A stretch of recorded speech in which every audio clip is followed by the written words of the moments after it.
म बालेन्द्र शाह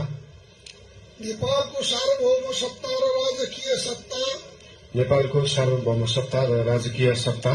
नेपाली जनतामा निहित रहेको नेपाली जनतामा निहित रहेको नेपालको संविधानप्रति पूर्ण वफादार रही सत्यनिष्ठापूर्वक प्रतिज्ञा गर्दै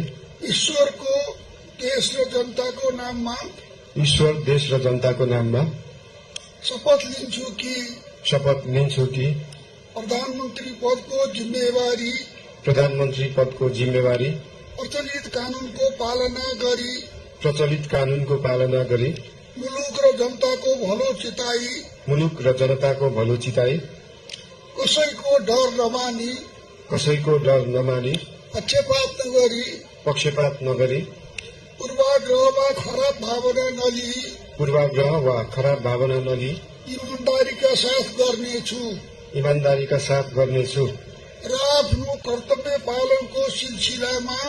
र आफ्नो कर्तव्य पालनको सिलसिलामा